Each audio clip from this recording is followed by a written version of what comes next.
मुख्यमंत्री योगी आदित्यनाथ ने लखनऊ में कानून व्यवस्था पर हाई लेवल बैठक की। देखिए, सीएम ने मीटिंग में अधिकारियों से कहा कि कांवड़ यात्रा के संचालन में किस प्रकार की बाधा उत्पन्न करने वाले अराजक तत्व के विरुद्ध जीरो टॉलरेंस की नीति के तहत कठोर कार्रवाई की जाए। तो अधिकारियों के साथ सीएम योगी ने हाई लेवल बैठक की, खास करके कांवड़ यात्रा को लेकर निर्देश दिए हैं। कानून व्यवस्था की समीक्षा करते हुए अधिकारियों को जरूरी दिशा निर्देश सीएम ने दिए कि अफवाह और उपद्रव पर जीरो टॉलरेंस की नीति का पालन। हाई लेवल बैठक में सीएम ने कांवड़ यात्रा को आस्था, अनुशासन और सामाजिक समरसता का महापर्व बताया। मीटिंग में सीएम ने कांवड़ यात्रा में शांतिपूर्ण और व्यवस्थित संचालन के लिए जीरो टॉलरेंस की बात दोहराई। मुख्यमंत्री योगी ने क्लियर मैसेज देते हुए कहा कि पवित्र धार्मिक आयोजनों में अराजकता और गुंडागर्दी किसी भी स्थिति में स्वीकार नहीं की जाएगी। सीएम ने अफवाह फैलाने वालों और उपद्रवियों के खिलाफ सख्त एक्शन का निर्देश दिया है।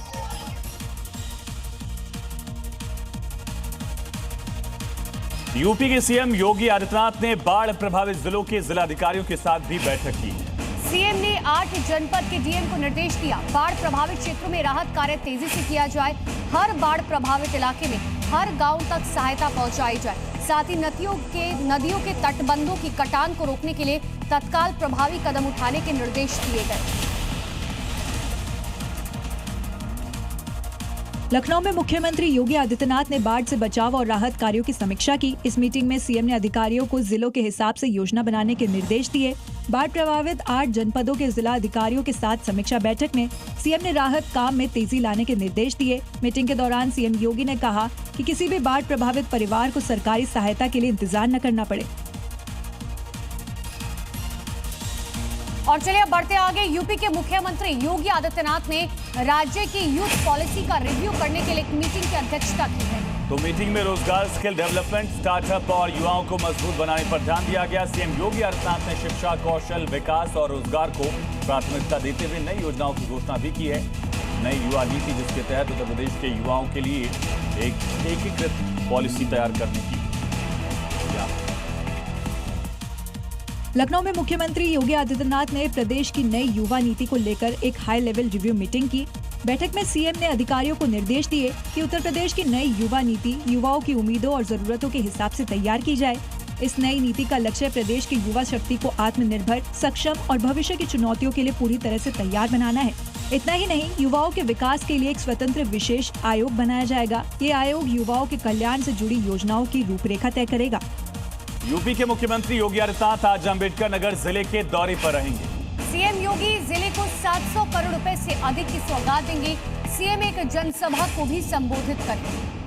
तो सीएम योगी आदित्यनाथ अम्बेडकर नगर का दौरा करने वाले हैं। 700 करोड़ की परियोजनाओं की सौगात देंगे। 706 करोड़ की परियोजनाओं की सौगात दरअसल, और इस दौरान जनसभा को भी सीएम संबोधित करेंगे।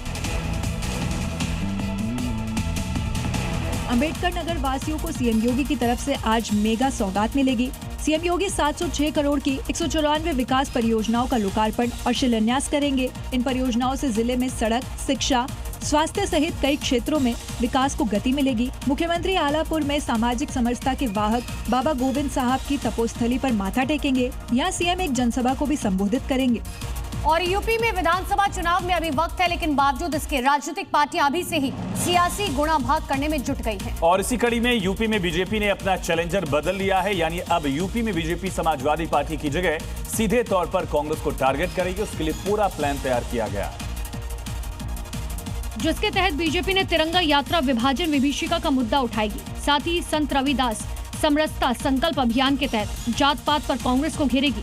वहीं डॉक्टर अंबेडकर को भारत रत्न कांग्रेस की सरकार में नहीं, बीजेपी की सरकार में मिला। बीजेपी ऐसे मुद्दों के जरिए राहुल गांधी और कांग्रेस को घेरेगी।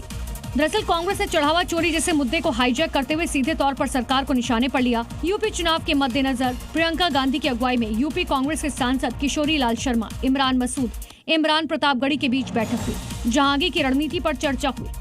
उत्तर प्रदेश विधानसभा चुनाव 2027 की आहट के साथ ही उत्तर प्रदेश की राजनीति का केंद्र अब दलित वोट बैंक बन गया। 2024 के लोकसभा चुनाव में झटके के बाद भारतीय जनता पार्टी ने दलितों को साधने के लिए बड़ा दांव चला है। इसके लिए योगी सरकार ने अनुपूरक बजट में BR अम्बेडकर मूर्ति विकास योजना के तहत 407 करोड़ रुपए का भारी भरकम बजट प्रस्तावित किया है। इसके जरिए प्रदेश भर में अम्बेडकर संत रविदास और ज्योतिबा फुले जैसे महापुरुषों के स्मारकों का कायाकल्प किया जाएगा। इस योजना के तहत यूपी की हर एक विधानसभा में डॉक्टर अंबेडकर के 10 स्मारकों का कायाकल्प होगा। साथ ही महापुरुषों की मूर्तियों की सुरक्षा के लिए बाउंड्री वॉल का निर्माण किया जाएगा। उत्तर प्रदेश में दलित आबादी 21 से 22% है। ये वोट बैंक राज्य के 403 विधानसभा सीटों में से 85 आरक्षित सीटों पर जीत हार तय करती है। साथ ही 140 अधिक सामान्य सीटों पर भी सीधा प्रभाव रखता है। और अगली खबर प्रतापगढ़ से है, जहां पर पुलिस और बदमाशों के बीच मुठभेड़ हुई है। मुठभेड़ में लुटेरे को गोली लगी है। बदमाश गोविंद सिंह गिरफ्तार किया गया। महिला को बंधक बनाकर इसने लूट की थी। 2 अगस्त का ये मामला है जब वारदात को अंजाम दिया गया था और 4 दिन के अंदर पुलिस ने इनका हिसाब बराबर कर दिया है। बदमाश गोविंद सिंह को गिरफ्तार किया गया। हाफ एनकाउंटर करके इसको गिरफ्तार किया गया।